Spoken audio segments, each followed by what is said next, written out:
We have all felt it, that restless feeling, the feeling of wanting to do something but not knowing what.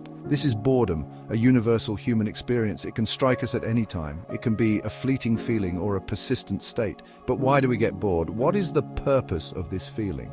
Boredom is more than just a nuisance. It is a complex phenomenon with deep roots in our biology and psychology. By understanding the science and psychology behind boredom, we can learn to manage it effectively. We can even turn it into a catalyst for creativity and personal growth. This essay will explore the multifaceted nature of boredom. We will delve into its evolutionary origins, its neurological basis, and its modern-day triggers. We will also discuss practical strategies for overcoming boredom and transforming it into a source of inspiration. Boredom is not just a state of mind, it is rooted in the very chemistry of our brains. Our brains are wired to seek out novelty and reward. When we are engaged in stimulating activities, our brains release dopamine. Dopamine is a neurotransmitter that plays a key role in motivation and pleasure. When we are bored, our dopamine levels drop. This creates a feeling of restlessness and dissatisfaction. We crave something to stimulate our brains and boost our dopamine levels. This is why we often reach for our phones or turn on the TV when we are bored. However, these quick fixes often provide only temporary relief. To truly combat boredom, we need to engage in activities that provide sustained stimulation and challenge. This could involve learning a new skill, pursuing a hobby, or simply spending time in nature. Boredom may seem like a modern-day affliction, but it has been with us since the dawn of humanity. In fact, boredom played a crucial role in our survival as a species. For our ancestors, boredom was not a luxury. It was a signal that their current environment was no longer meeting their needs. This feeling of boredom motivated them to explore new territories, seek out new resources, and develop new skills. This constant drive for exploration and innovation was essential for their survival in a challenging and unpredictable world. In a sense, boredom was our ancestors' way of ensuring they did not become complacent. It kept them moving, adapting, and evolving. This evolutionary legacy is still present in us today. Boredom can be a powerful motivator for change and growth if we allow it to be. Ironically, while technology has brought us countless benefits, it has also contributed to a rise in boredom. We live in a world of constant stimulation. Our smartphones, tablets, and laptops provide us with an endless stream of entertainment, news, and social interaction. While this can be beneficial in many ways, it can also lead to a state of overstimulation. Our brains are not designed to process this constant barrage of information. This can lead to feelings of overwhelm, anxiety, and, ironically, boredom. When we are constantly bombarded with information, our attention spans shorten. We become accustomed to instant gratification. This can make it difficult to engage in activities that require sustained attention and effort, such as reading a book, having a meaningful conversation, or simply enjoying a quiet moment. Section 5. The paradox of choice: too many options, too little engagement. The digital age has also ushered in an era of unprecedented choice. We are surrounded by a plethora of options in every aspect of our lives. We are constantly bombarded with options, whether we are choosing a movie to watch, a restaurant to eat at, or a product to buy. The sheer volume of choices can be overwhelming. While having choices is generally considered a good thing, too much choice can actually lead to paralysis and dissatisfaction. This phenomenon is known as the paradox of choice. When faced with an overwhelming number of options, we can become anxious about making the wrong choice. The fear of missing out on a better option can be paralyzing.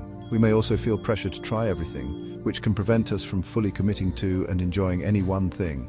This constant state of indecision can be exhausting. This paradox of choice is evident in our digital consumption habits. We may spend hours scrolling through streaming services, unable to decide what to watch. The endless options can make it difficult to settle on just one. We may flit between websites and social media feeds, never fully engaging with any one piece of content.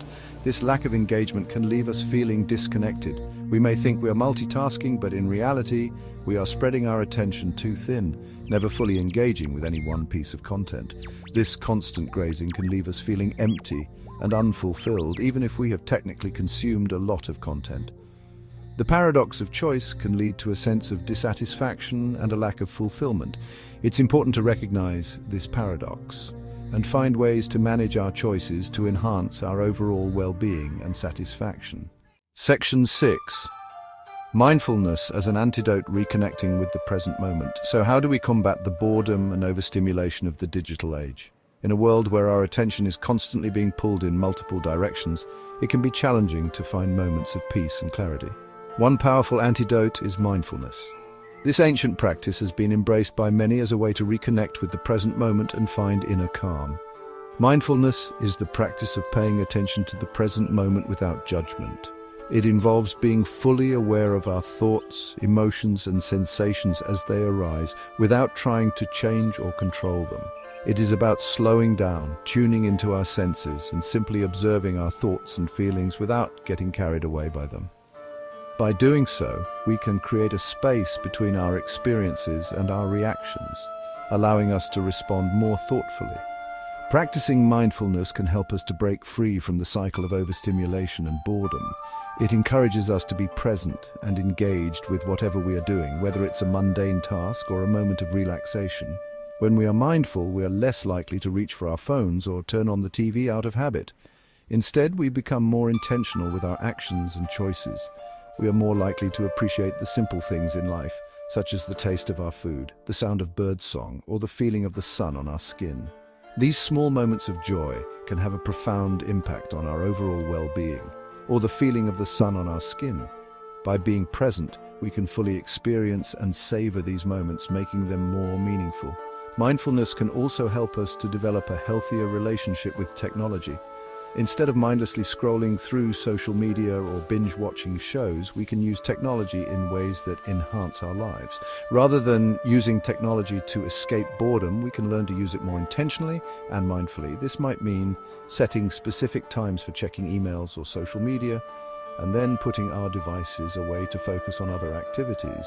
We can set boundaries around our technology use, such as designating certain times of day as tech-free zones. This can help us to be more present with ourselves and with those around us. We can also be more selective about the content we consume, choosing quality over quantity. By being mindful of our media consumption, we can ensure that it adds value to our lives rather than detracting from it. Section 7. Unlocking creativity. Turning boredom into inspiration. Boredom is often seen as a negative emotion, but it can actually be a powerful catalyst for creativity. When we are bored, our minds are free to wander. We are more likely to daydream, to make unexpected connections, and to come up with new ideas. In fact, some of history's greatest thinkers and artists have credited boredom as a source of inspiration.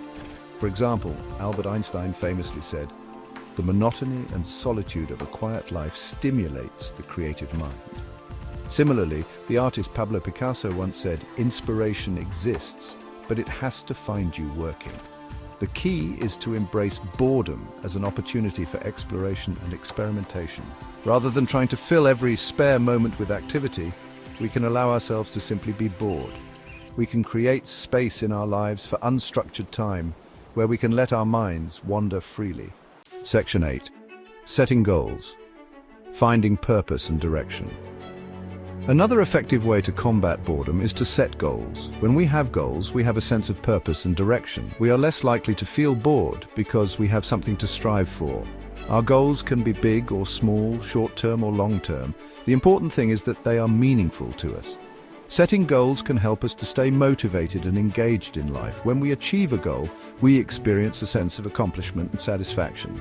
This can boost our self-esteem and give us a sense of control over our lives. When setting goals, it can be helpful to use the SMART acronym: specific, measurable, achievable, relevant, and time-bound. This will help to ensure that our goals are well-defined and attainable. Section 9. Conclusion: embracing boredom for growth and fulfillment. Boredom is a universal human experience, something that every person, regardless of age, background, or lifestyle, encounters at some point in their life. It is a complex phenomenon with roots in our biology, psychology, and the environment we live in. Our brains are wired to seek stimulation, and when we don't get it, we feel bored. While boredom can be uncomfortable, it is not inherently negative. It often feels like a void, but this void can be filled with something meaningful. In fact, it can be a powerful catalyst for growth, creativity, and self-discovery. Many great ideas and artistic creations have emerged from moments of boredom. By understanding the science and psychology behind boredom, we can learn to manage it effectively and even harness its power for good. It can push us to explore new interests and hobbies. We can use boredom as a signal to reconnect with ourselves, to explore new possibilities, and to create a more meaningful and fulfilling life. It can be a moment to pause and reflect. The next time you feel bored, resist the urge to reach for your phone or turn on the TV. Instead, see it as an opportunity to engage with the world around you in a different way. Instead, take a few deep breaths, tune into your senses, and ask yourself, what is this boredom trying to tell me? What new path can I explore? What do I need right now? Is there something I've been neglecting or a new interest I can pursue? You may be surprised by the answers you discover. Embracing boredom can lead to unexpected joys and a deeper understanding of yourself.